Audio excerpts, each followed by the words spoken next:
7월 24일이고요. 오늘 상관 분석에 대해서 지난주에 하던 얘기에 이어서 진행하려고 합니다.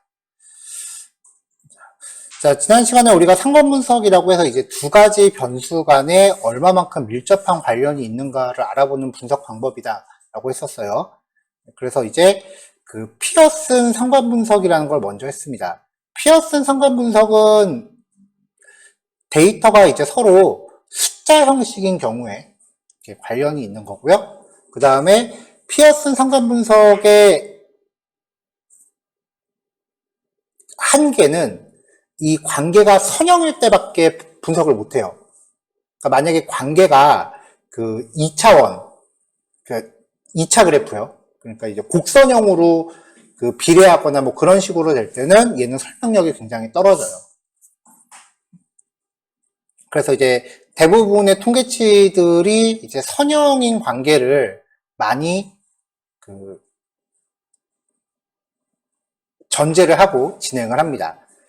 자, 요번에 오늘 처음 볼 예제는요. 지금 변수가 이렇게 딱 두 개인 경우만 놓고 했는데 변수가 여러 개인 경우, 지난 시간에 이렇게 MT카라고 하는 요 데이터를 가지고 했었는데 변수가 여러 개인 경우는 어떻게 되느냐에 대해서 얘기를 좀 해보려고 해요.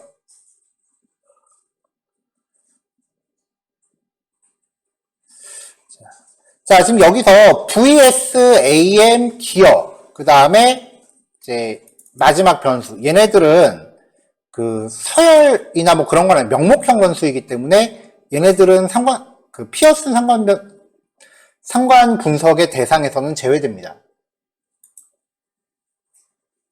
여기는 V인지 S인지라고 표기가 되어 있는데 지금 여기 데이터 보면은 0, 1 이렇게 되어 있고요. 변속기 형태, 자동 수동, 전진 기어수, 기어가 몇 개인지 정도는 이것도 일종의 카테고리로 봐도 될 거예요. 기화기 개수도 마찬가지고요. 그래서 요 네 개들을 제외하고 나머지 변수들 중에 이제 필요한 항목 몇 가지를 추려서 상관 분석을 해볼게요.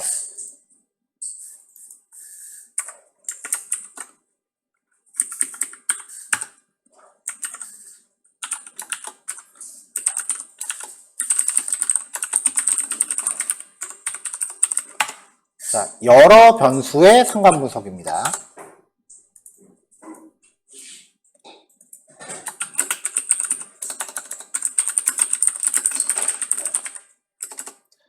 자, 일단은 작업 준비를 해야 되니까 필요한 패키지는 지난 시간 코드 복사해서 가져올게요.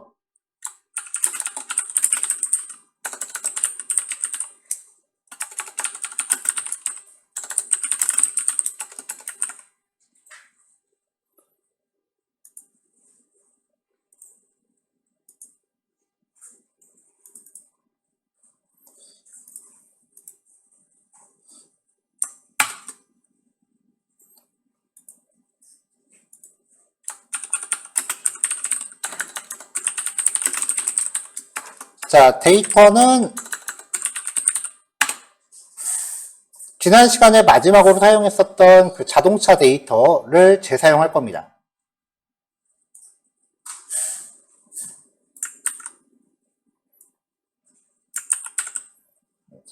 그래서 데이터를 가져왔어요. 자, 여기서 지금 요 네 가지 필드를 가지고 처리를 할 거예요.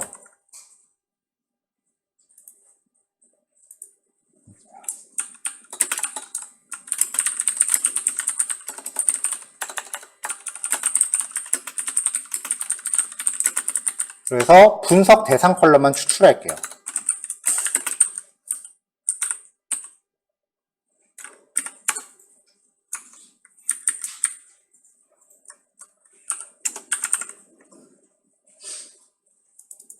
아, 실린더 개수도 명목형으로 봐야겠네.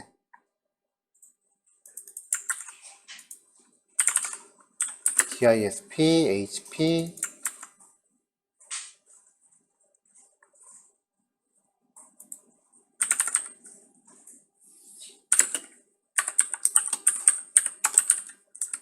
자, 이렇게 필요한 거 몇 개만 가져왔어요.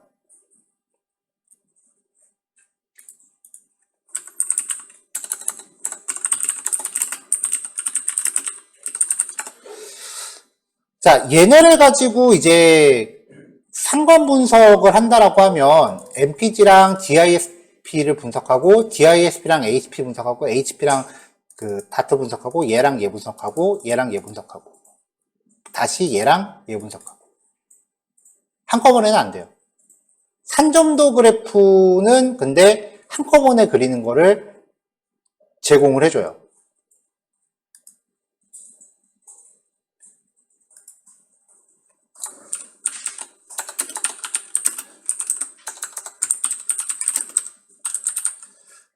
자, 산점도 행렬이라고 부르는데요. 그 각 변수들을 교차로 표현한 산점도 그래프의 묶음이에요. 그래서 얘를 사용해서 이제 산점도 그래프를 그리면 일단 그래프 초기화부터 해야겠죠.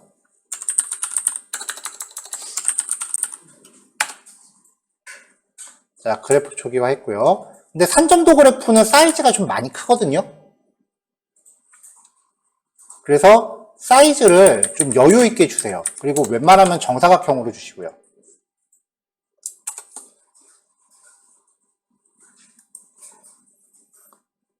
자, 산점도 그래프입니다. 바로 해주네요. 그리고 얘는 뭐 다른 기교를 줄 수가 없어요. 나오는 거 보면 알 거예요. 왜 그런지.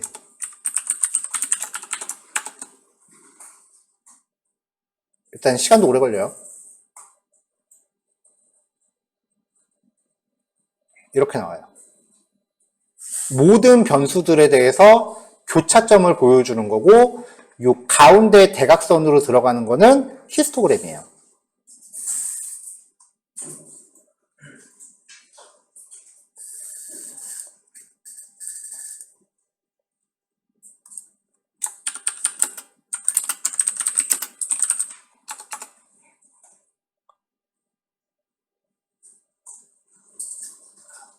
자, 대각 원소 자리에 히스토그램이 표현됩니다. 이게 이제 어떤 기능이냐면은 페어플롯 함수를 우리가 쓴 거잖아요. 메서드에 그 히스토그램을 표현할 수 있는 파라미터가 있어요. 를 적용하는 건데 이게 기본값이므로 생략 시 자동 적용이에요.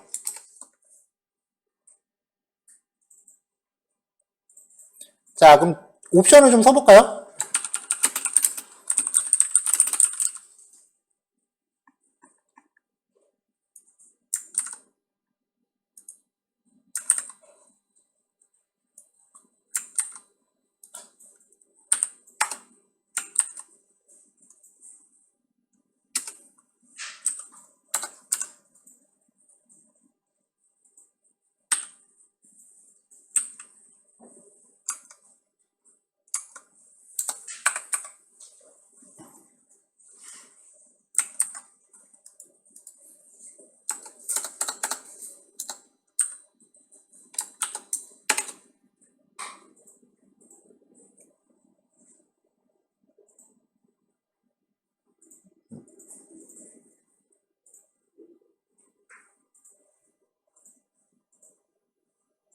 아, 팔레트는 슈를 줄 때만 쓸 수 있다고.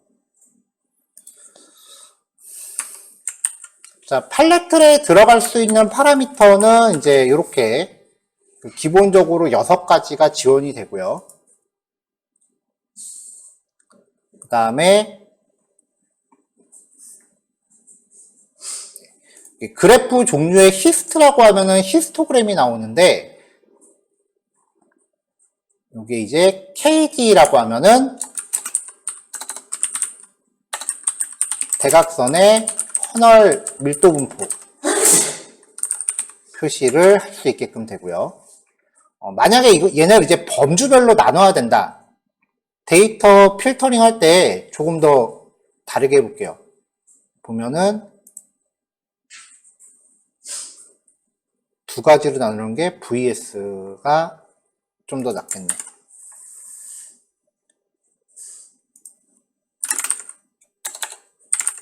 자, VS까지 하나 추가로 해놨어요.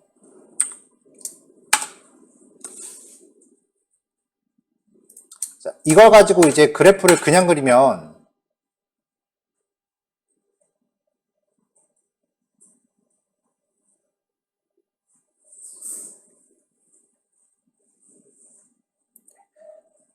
여기 그래프 항목의 마지막에 VS도 포함이 되거든요. 왜냐하면 지금 VS 필드가 숫자라서 그래요.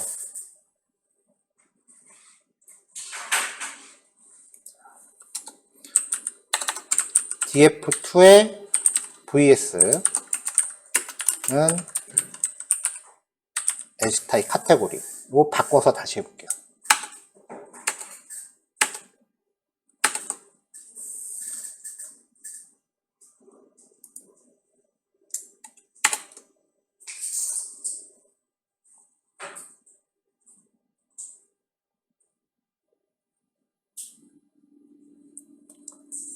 자, 그럼 여기 VS 필드는 빠졌죠.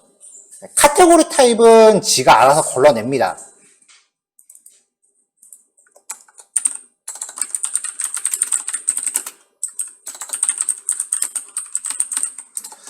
그러니까 이제 데이터 분석할 때 카테고리 타입이 일종의 좀 계륵이에요. 어떨 때는 이거를 카테고리형으로 바꾸면은 자동으로 좀 그 분석 방법이 다른 게 적용되거나 알아서 빠지니까 편할 때가 있는데, 그렇다고 해서 무턱대고 카테고리 타입으로 바꿔버리면은 아예 또 분석 자체가 적용이 안 되는 경우도 있어요. 그러니까 카테고리 타입은 이게 적용을 했다 풀었다를 그때그때 상황에 따라 좀 적용을 하셔야 돼요. 자, 여기서 이제 카테고리 타입을 준 이유는요. 여기에 범주를 하나 더 넣으려고 한 거예요.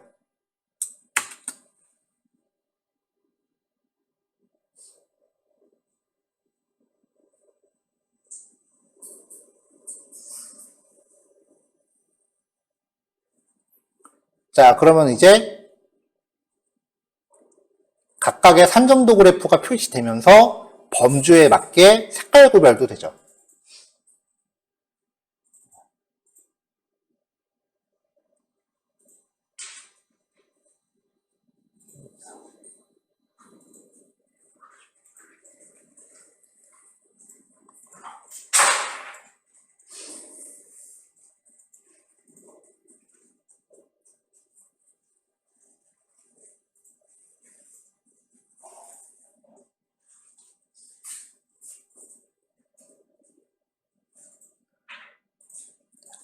자, 이렇게 해서 이제 산정도 그래프를 각각 이렇게 교차로 봐갖고 그 얘네들 간의 연관성이 어느 정도 있는지를 미리 좀 알아볼 수가 있겠죠.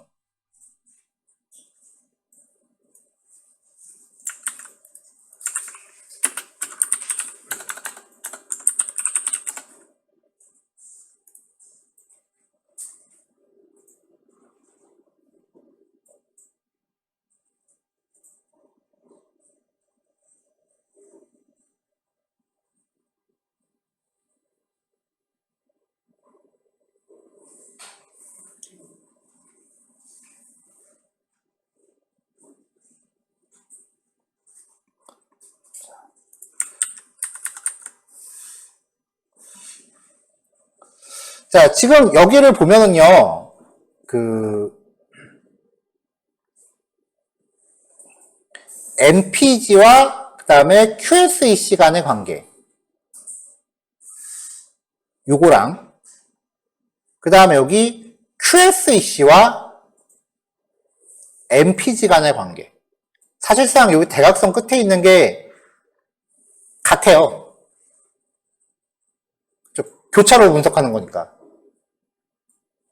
그러니까 이거를 한 면을 다 볼 필요는 없고 대각선으로 한쪽 방향만 보면 된다고요.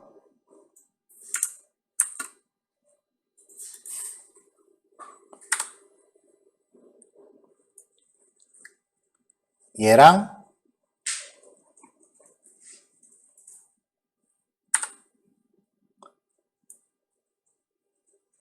얘랑.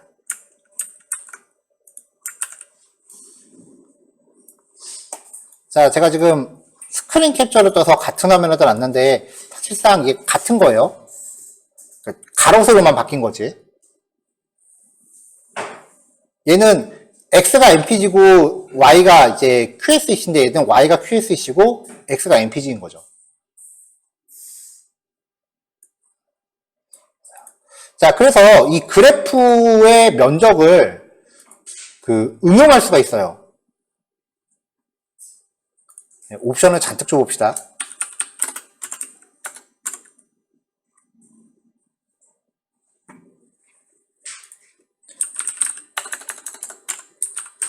대각선 기준 다르게 표현하기.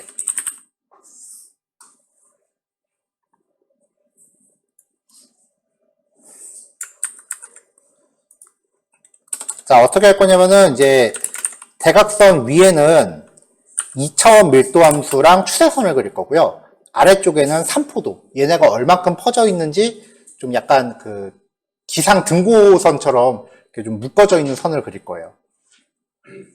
다시 파라미터 가져올게요.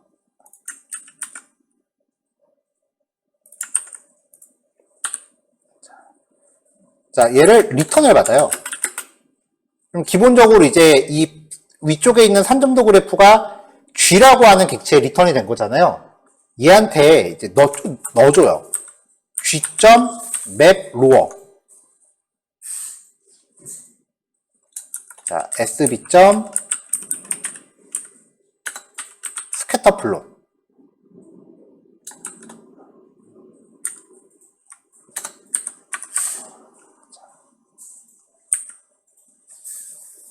그 다음에 G.map upper.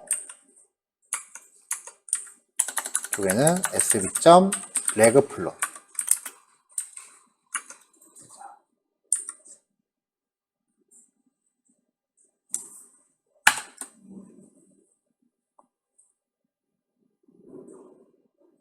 여기 들어가는 그래프는 여러분들이 함수 이름 적용해서 바꿔줄 수 있어요. 근데 그만큼 오래 걸리겠죠.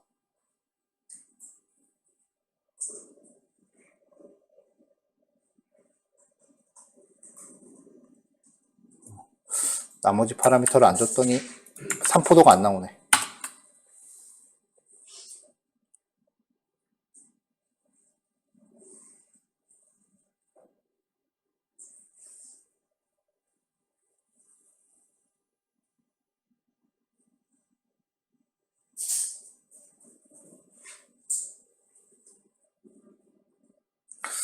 이쪽에 3포도가 표시가 안 되네요.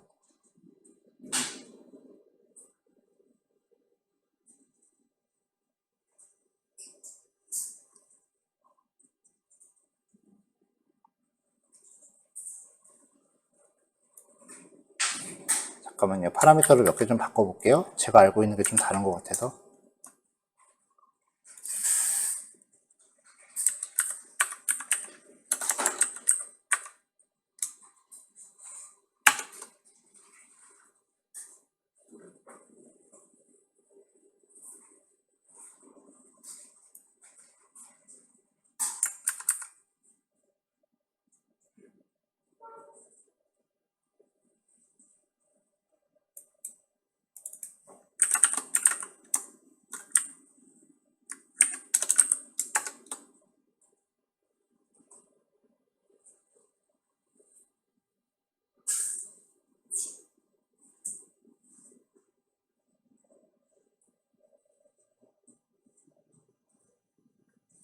네, 이런 식으로요.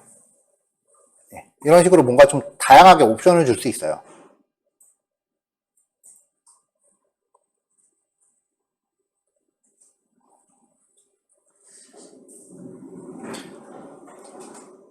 자, 이거 말고도 이제 산점도 그래프를 그리는 몇 가지 객체들이 더 있는데, 어차피 기능들이 다 똑같기 때문에 가장 대표적인 거 이거 하나만 보셔도 될 것 같아요.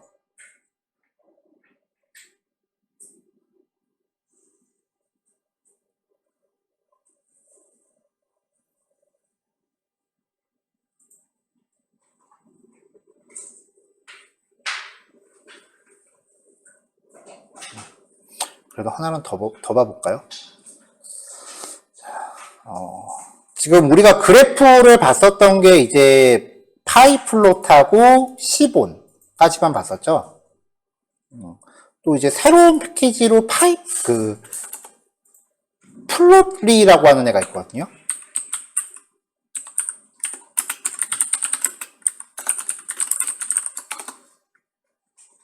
얘를 하나 깔아서 해볼게요.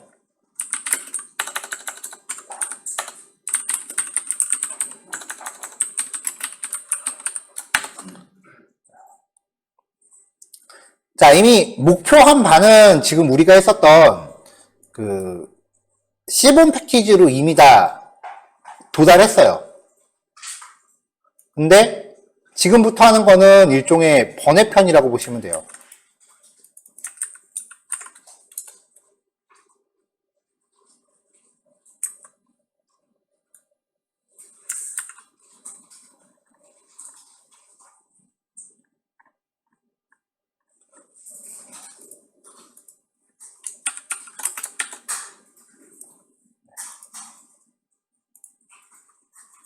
저도 얘는 정확하게 잘 쓸 일이 없어서 정확하게는 잘 몰라요. 그냥 일종의 재미 요소라고 보세요.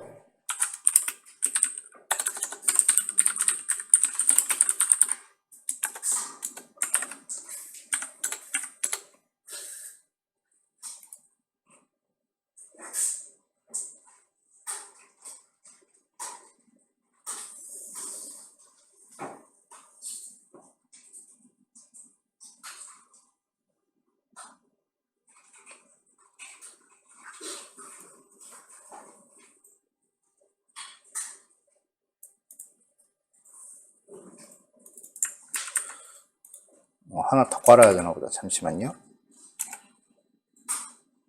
아직 설치 중이네.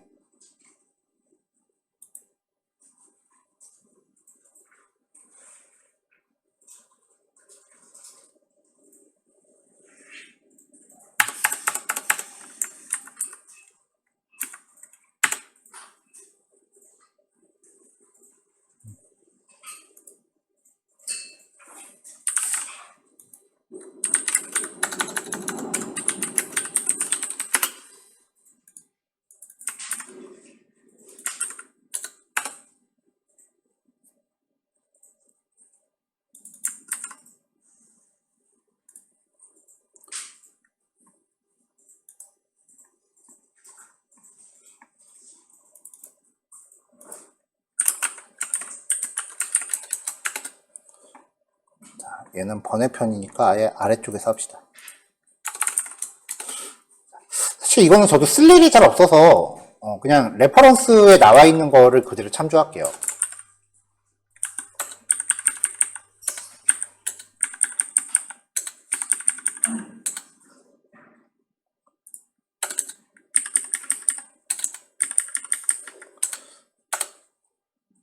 자, 이게 기본 임포트랑 초기화 코드라고 하는데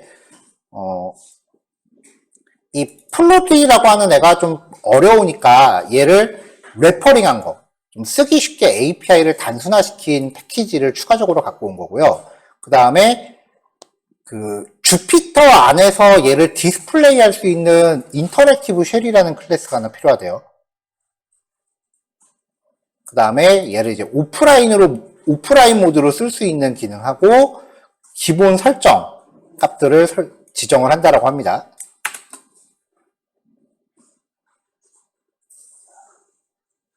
디플리케이트.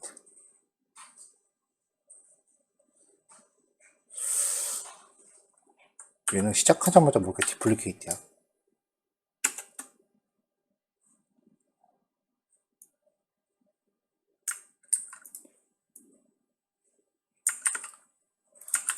자, 그래프를 사용하는데 이제 데이터가 df2 그 다음에 height 1200 width 1200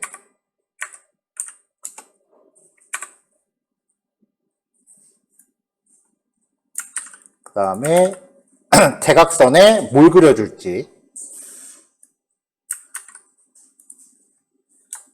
대각선에 설정할 수 있는 거는 스캐터, 히스토그램, 박스 이런 것들이 있고요.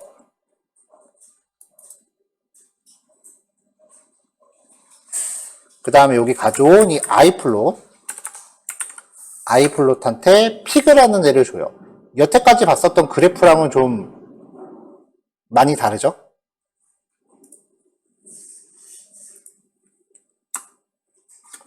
인터랙티브 쉘 필요 없겠다. 안 쓰이는 패키지들은 뺍시다.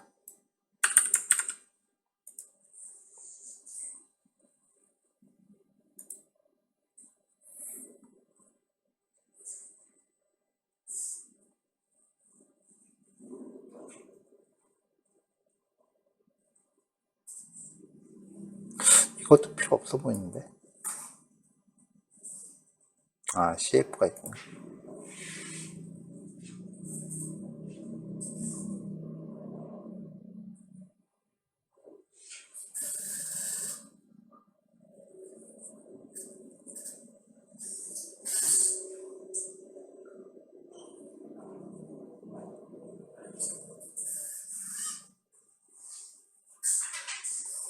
자, 아까 거랑 비주얼이 좀 많이 다르죠?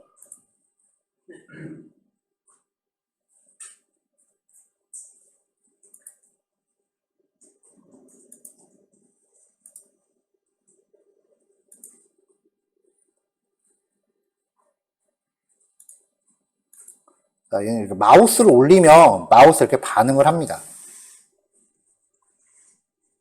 그리고 내가 확대해보고 싶은데 이렇게 드래그하면 확대가 되고요.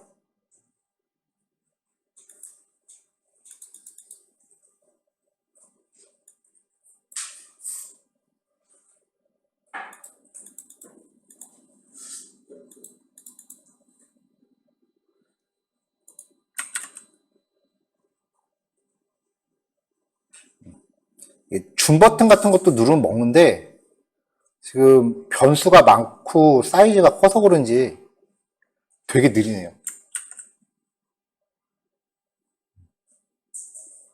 보통 이렇게 그래프가 이제 주피터 자체가 웹 환경이니까 웹페이지에서 쓸 수 있게끔 이렇게 보여주는 애들을 인터랙티브 그래프라고 해요. 근데 데이터 분석할 때 이거 사서 분석하는 애 1도 못 봤어요.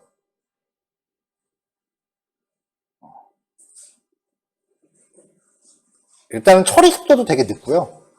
굳이 이렇게까지 표현하는 거는 일종의 약간 겉멋이라고 보시면 돼요. 그 다음에 여기 지금 범주형을 딱히 걸러내지 않고 있죠. 얘는 그냥 일종의 재미 요소로만 알아놓으세요. 이런 그래프도 있다. 이 플롯리라고 하는 애를 검색을 해보면 얘도 이제 파이썬의 그래프 라이브러리인데 얘가 만들어주는 그래프를 보면은 여기 지금 데모가 있으니까요. 얘는 그래프가 다 이렇게 마우스 올리면은 이렇게 표현할 수 있게끔 돼 있고 확대 축소가 돼요. 이렇게 이런 식으로 이 부분만 보고 싶다. 그럼 이렇게 디테일하게 확인이 가능한 그런 그래프예요.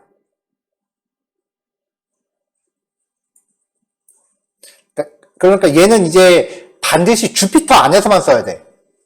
파이썬 소스 코드로 작성하면은 죽었다 깨도 동작을 못해요. 왜냐? 웹브라우저 안에서 가동을 해야 되기 때문에. 아마 그냥 파이썬 코드에서 하면 뭐가 팝업창 같은 게 떴던 걸로 기억을 하는데 뭐 이런 것도 있구나 라고 그냥 알아만 두시면 될 것 같습니다.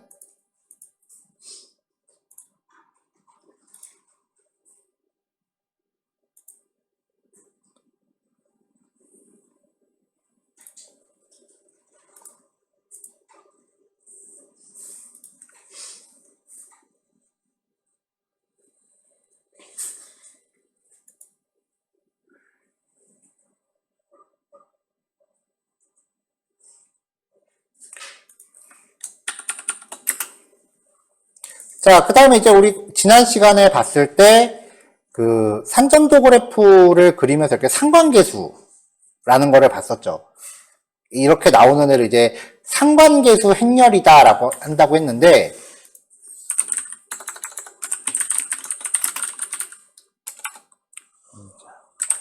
여러 개의 변수를 갖는 데이터 프레임에 대해서도 사용 가능합니다.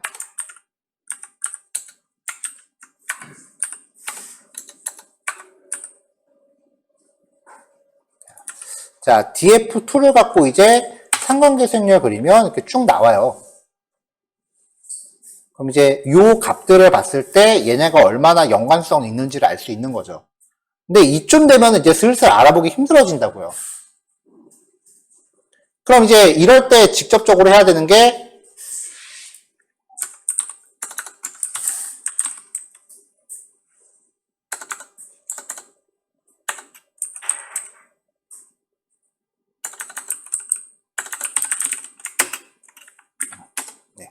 상관분석 시각화를 들어가 줘야죠. 산점도 행렬을 시각화해서 이렇게 보면은 색깔의 농도를 통해서 진할수록 연관도가 더 높은 거예요. 연관성이. 근데 완전히 연한 거 같은 경우도 얘네들은 연관이 있긴 하네요. 반비례 방향 뿐이지. 이래놓고 이제 사이즈 조금 조절해야겠죠.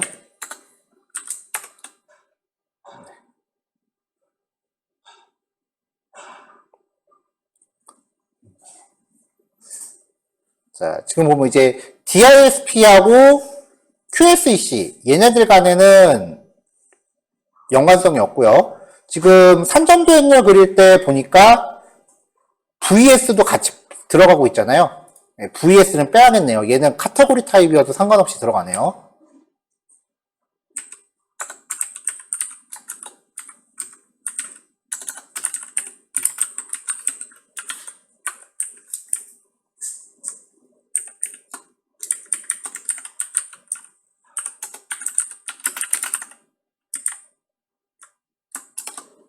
이렇게 해서 그 범주형 변수는 빼야겠죠.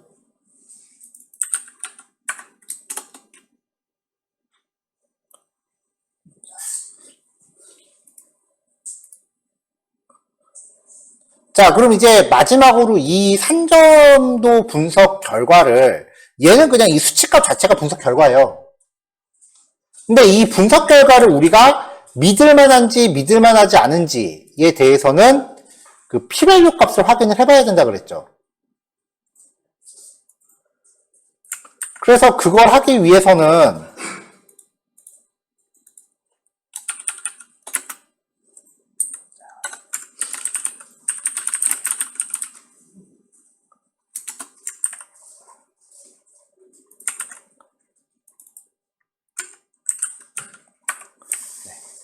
df3를 갖고 mpg랑 disp 이렇게 해서 df3 여기는 스테이트 네. 이렇게 해서 봤어야 되잖아요. 그럼 이제 이 p-value를 통해서 우리가 확인을 해야 되는 거였죠. 문제는 이렇게 주나 아니면 필드를 늘려주나 없어요. 지원을 안 해요. 두 개씩 사람이 일일이 다 해줘야 돼. 이것만큼.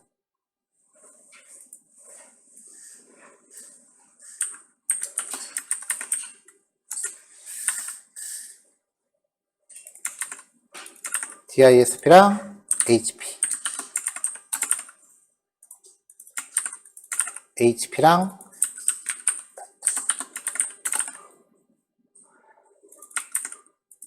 다트랑 wt랑 qsec 마지막으로 qsec랑 mpg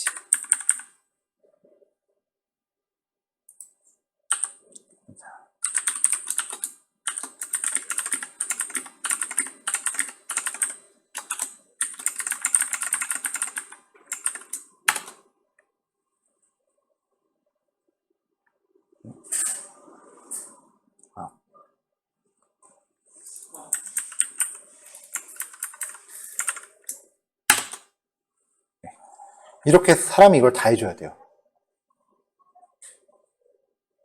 변수가 한 20개면. 자, 이제 사고의 범주를 지난주에 드렸던 엑셀 파일에다 갖다 대보세요. 제가 지난주에 왜 한국 복지 패널 데이터 엑셀 파일 드렸잖아요. 그걸 가지고 이 짓을 한다고 생각을 해봐.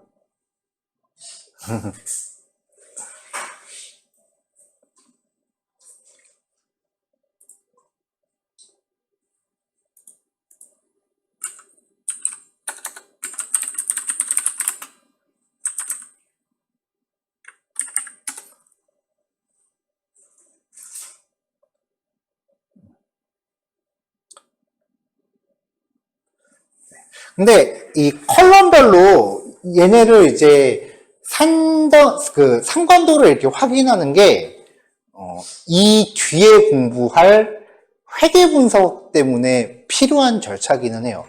왜냐면 회계 분석에 가면 다중공선성이라는 주제가 있는데, 변수가 지들끼리 상관도가 높은 애들은 회계 분석의 변수 대상을 포함시키면 안 되거든요. 그런 것 때문에 이렇게 이런 걸 다 따져보는 그런 굉장히 심한 노가다를 하기는 해야 됩니다.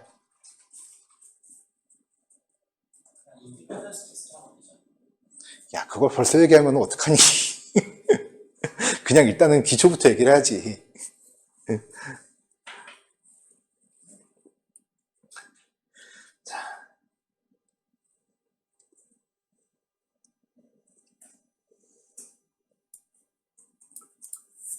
자, 일단은 요거까지를 먼저 제가 파일 올릴 거고요.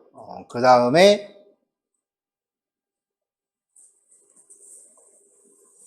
이런 교차적으로 들어가는 게 지금 규칙적으로 있는 거잖아요.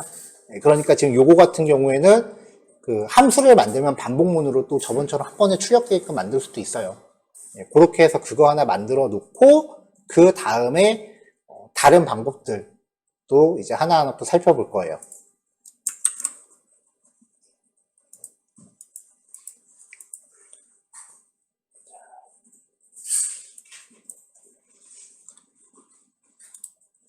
자, 일단은 코드를 올릴게요.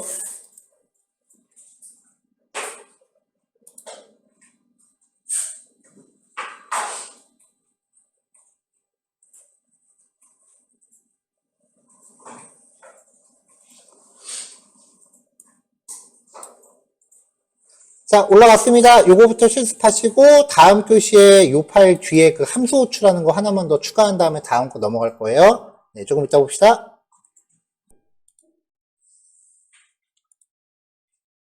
자, 아까 했었던 요 처리를 일단 반복문으로 한번 해보려고 합니다. 매번 이렇게 변수들 이름 나열하기엔 좀 번거로우니까요. 자, 그래서 일단은 이제 데이터 프레임의 컬럼의 이름을 가져올게요. names는 df3.columns. 그래서 확인해 보면은 컬럼의 이름들만 쭉 가져오죠. 자, 그 다음에 이제 우리가 기준으로 삼은 유효 수준은 0.05로 잡을 거고요. 그 다음에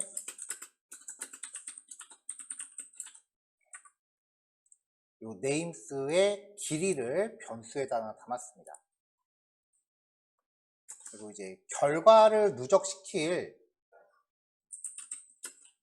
빈 배열을 하나 준비할게요. 자, 그럼 일단 이 names의 길이만큼 반복을 할 거예요. 그래서 print names의 i번째라고 출력하면은 이름들이 쭈르륵 나오겠죠. 근데 이제 여기에서 요것뿐만이 아니라 j는 i 플러스 1번째 라고 하면은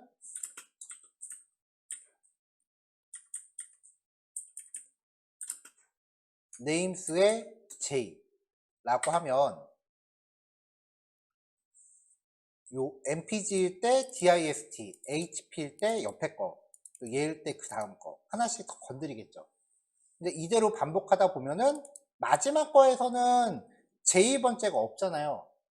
그러니까 반복 돌다가 마지막에서 에러 날 거예요. 지금. 그렇죠? 마지막에서는 j 번째 항목이 리스트에 인덱스를 초과했기 때문에 에러가 날 거예요.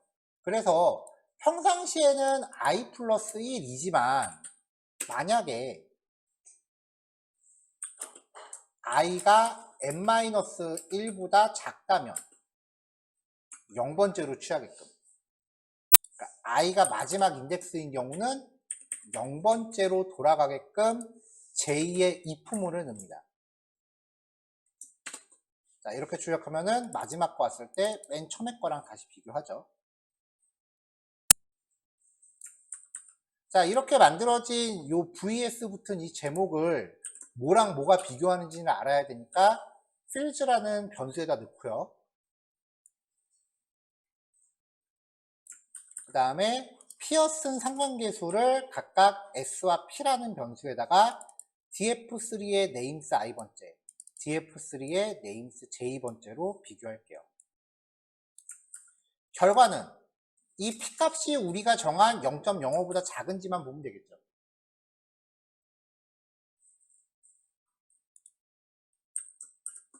자, 이렇게 만들어진 결과값들을 미리 준비한 데이터에다가 리스트로 결합합니다.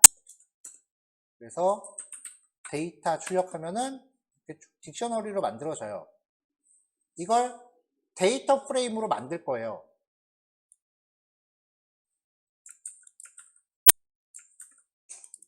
자, 그래서 데이터 프레임으로 만들었고요.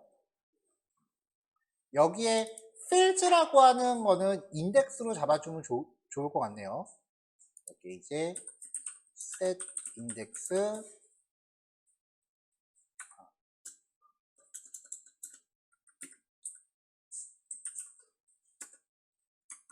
fields 이렇게 해서 df 출력하면은 한 번에 쫙 알아낼 수 있죠.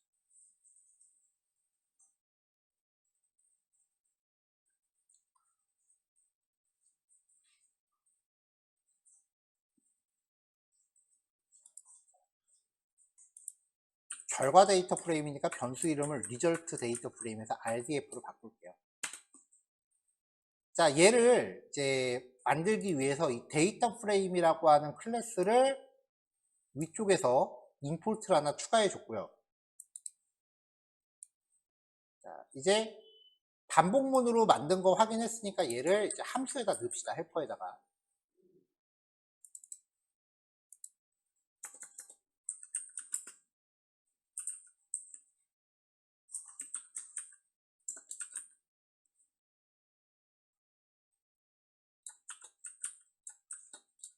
자, 데이터 프레임을 파라미터로 받아서 피어스 날 검정을 하게끔 함수를 하나 만들었어요.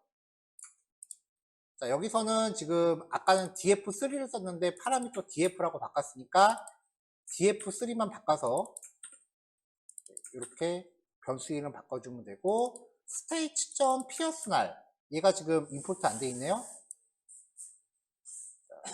스테이츠 안에 pierce 날. 자, 함수만 바로 임포트 했으니까 여기서는 객체 접근 안 시켜도 되겠죠. 임포트문의 유형이 굉장히 여러 가지니까 그때그때 맞춰야 돼요. 자, 결과 다 만들어졌으니까 이제 return rdf. 자, 이렇게 만들어졌으면 이제 얘를 또 확인해 봐야 되니까 헬퍼를 임포트하는 구문 또 준비하고요.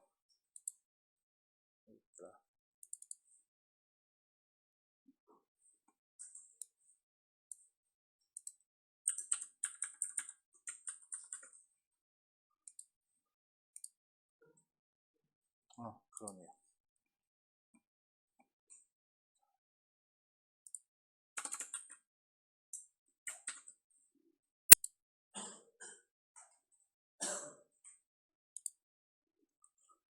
자, 얘는 모두 실행하면 시간이 좀 걸리죠.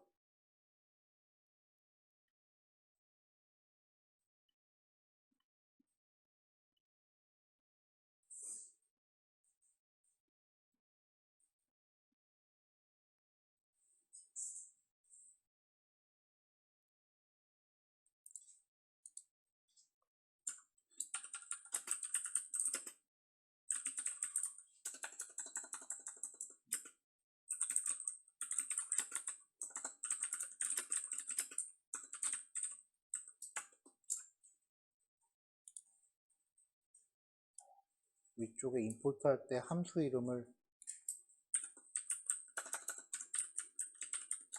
피어스날로 바꿔주고 밑으로 다시 쭉 내려서 여기다가 이제 df3만 주면 한 번에 나오죠.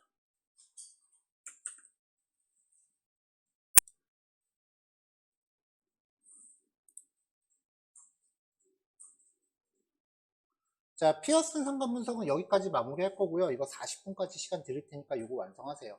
40분에 쉬는 시간 없이 바로 이어서 다음 거 합니다.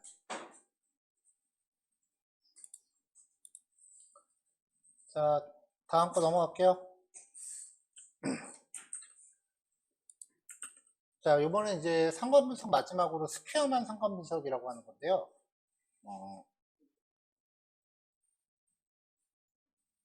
앞에서 봤었던 피어슨 상관 분석하고 용도가 좀 달라요. 그러니까 사용해야 되는 경우가 좀 달라요. 그러니까 이제 피어슨 상관 분석 같은 경우는 변수 두 개가 그냥 숫자값과 숫자값을 비교해야 될 때라고 생각하면 되는데, 지금 여기서 같은 경우는 피어스만 같은 경우는 다른 변수가 순위를 나타내는 순서형 변수일 때 써요. 그래서 뭐 자동차 성능 순위나 음악 차트 데이터 같은 거, 음악 차트 같은 경우에 1위, 2위, 3위, 4위 이렇게 순위를 쭉 매기잖아요. 근데 그 데이터가 어떤 뭐 판매량 같은 순위는 아닐 거라고요. 그래서 이런 경우에는 이제 음원 판매량이 음원 순위가 판매량에 미치는 상관관계, 뭐 이런 것들을 판단하려고 하면은 순위 값을 스피어만 상관 분석으로 이제 처리를 해야 돼요. 그러니까 무슨 말이냐면 값이 어떤 정확한 어떤 수치 값을 나타내는 게 아니라 단순히 그냥 순서적으로 나열된 데이터인 경우예요. 그래서 얘는 이상치 같은 거는 별로 신경을 안 쓰는 애예요. 왜냐면 그 순위이기 때문에. 그리고 순위 데이터이다 보니까 정규 분포가 아닐 수도 있어요. 정규 분포가 아닐 경우에도 쓸 수 있고요. 근데 결과 해석하는 방법은 동일합니다. 그래서 명목형 변수일 때도 쓰는 게 가능해요. 얘는 어떤 거냐면은 이제 상, 중, 하 이런 식으로 카테고리 값이 있다라고 하면은 그 카테고리 변수를 1, 2, 3이라고 레이블링을 해갖고 스피어만에서 적용하면은 상대적인 크기이기 때문에 분석이 가능해져요. 근데 쓰는 방법은 똑같아요. 그냥 변수를 어떻게 선정하느냐에 따라 다른 거고, 그 다음에 그 결과값만 살짝살짝 다른 거지 과정이 다르거나 그러진 않아요. 자, 뭐 여기서는 뭐 시각화 과정은 생략할게요. 자, 일단은 데이터 가져왔고요. 데이터 가져왔고, 아까 우리가 그 명목형이라서 빼놨었던 변수들이 있었죠. 얘네들에 따른 배기량에 대해서 살펴보기 위해서 데이터 프레임을 필요한 것들만 필터링을 했습니다.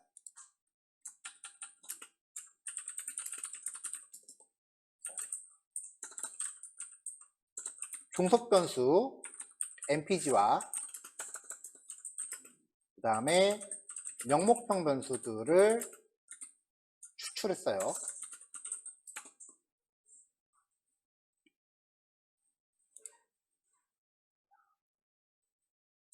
자, 이렇게 해서 데이터들이 나왔고요. 너무 기니까 헤드만 가져올게요.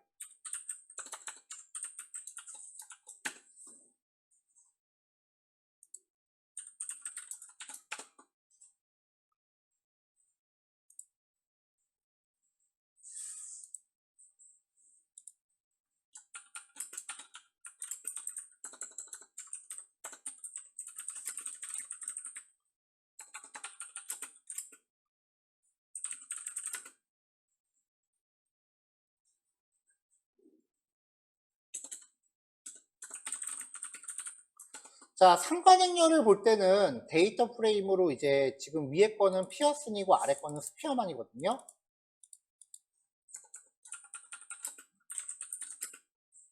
근데 여기서 피어슨은 필요가 없지, 참.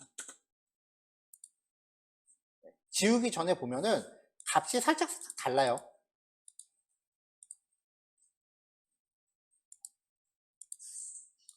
파라미터에 그냥 스피어맨이라고 주시기만 하면 돼요.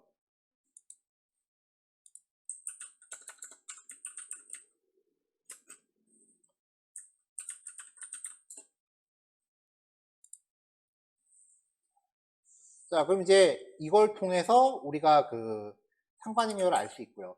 위에 있는 요 데이터 갖다가 산점도 그래프를 그렸다라고 하면 요 데이터 갖다가 산점도 그래프를 그렸다라고 하면은 이거는 그래프가 이렇게 점선들로 해서 이렇게 네 군데로 몰려요. 무슨 말이냐면은 아까 그래프 그리는 패키지 제가 빼버렸죠. 이걸로 산점도 그래프를 한번 그려볼게요. 이변수로.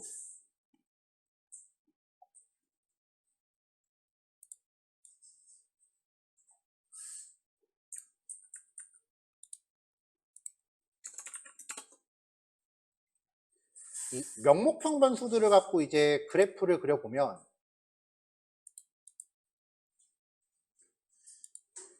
아까 우리가 그래프 그렸던 코드 그냥 그대로 복사합시다.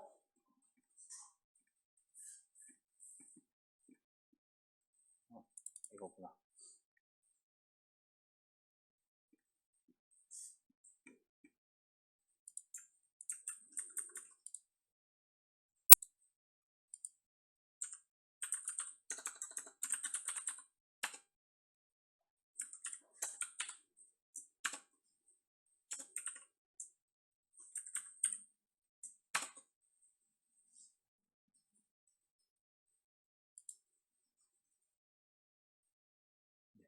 값들이 종류가 몇 개 안 되기 때문에 거의 알아보기 힘들어요. 이렇게 되면은 그래프가 좀 애매모호해지잖아요.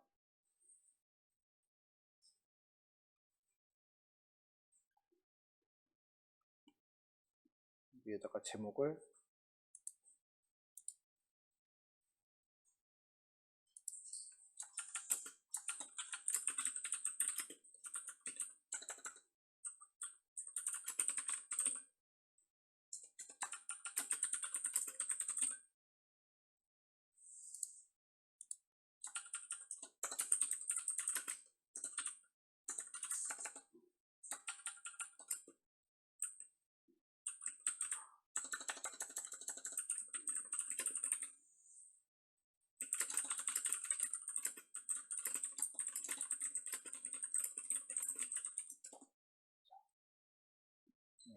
명목형 변수에 따라 데이터가 한꺼번에 몰려있기 때문에 쉽지 않아요. 이거는 분류된 거잖아요.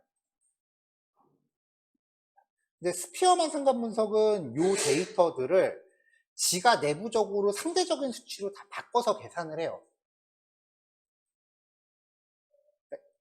그래서 이제 데이터를 우리가 알아보는 게 가능해지고요. 비교하는 게 이제 가능해지고, 기왕 그렸으니까 얘도 시각 한번 해볼까?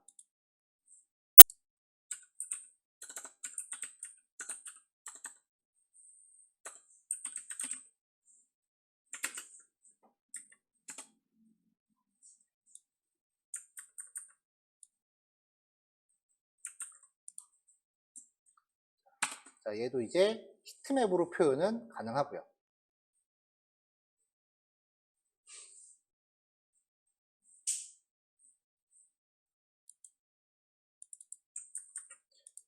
자, 그럼 이제 검정도 해야죠.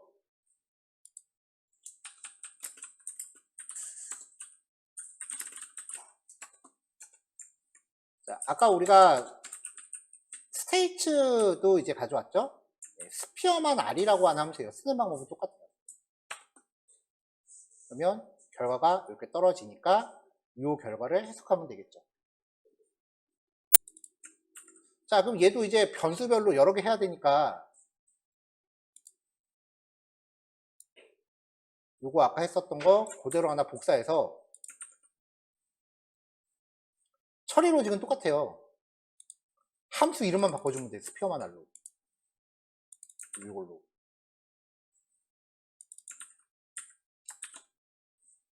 대신에 위에 임포트를 하나 더 넣어줘야겠죠.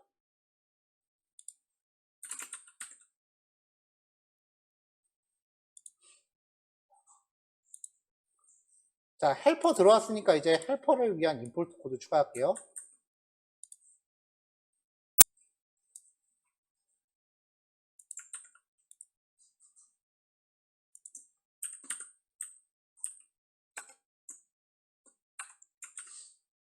이제 시작하고 임포트 다시 하고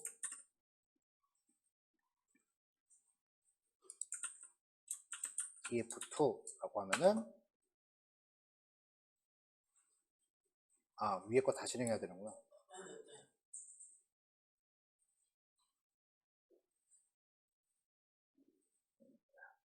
자, 이렇게 하면 이제 결과가 떨어지죠. 그러니까 변수의 종류에 따라서 스피어만을 선택할지 피어스를 선택할지에 대해서 결정하시면 되는데 이 상관 분석의 결과 해석하실 때 유의하실 거는 이거는 서로 연관이 있다 없다 상관관계인 거지 인과관계는 아니라는 거예요. 무슨 말이냐면은 자녀수와 야근율에 대한 상관관계를 분석하면 집에 자녀수가 많을수록 야근시간 높습니다. 이건 100%입니다. 왜냐면 근데 그게 해석이 그러면은 집에 있는 자녀수와 야근시간에는 상관관계가 높다라고 해야지 집에 자녀가 많기 때문에 야근시간이 높다 혹은 야근시간이 높기 때문에 자녀수가 많다라고 해석하면 안 된다고요. 그따위로 해석하면은 마이크 잠깐 줄이고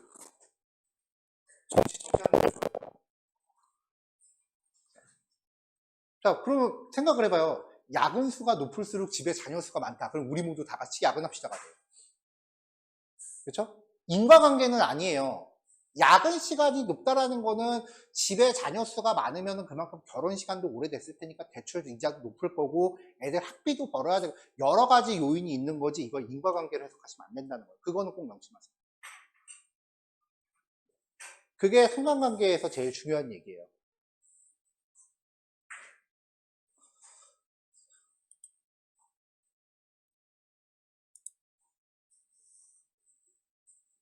저장을 안 하고 올렸네.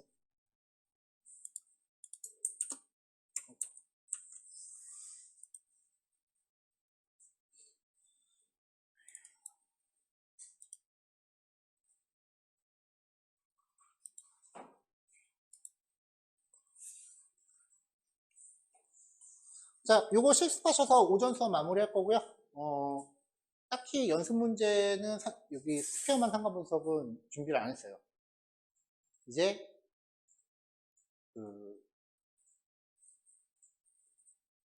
우리가 같이 볼 확충적 데이터 분석의 마지막 단계 회귀 분석을 오후부터 시작합니다. 이거 말고도 일반적으로 통계학에서 하는 분석들이 많기는 한데 패키지 구별상 머신러닝 쪽으로 빠지기 때문에 지금 안 건드리는 거라 그랬어요. 왜냐면 여기서 회귀 분석을 공부한 다음에 머신러닝에서 회귀 분석을 다시 볼 거예요. 왜냐면 머신러닝 원리 이해하기에 제일 좋은 게 회귀 분석이라고 해요. 아무튼 여기까지 실습하고 마무리합시다. 고생하셨어요.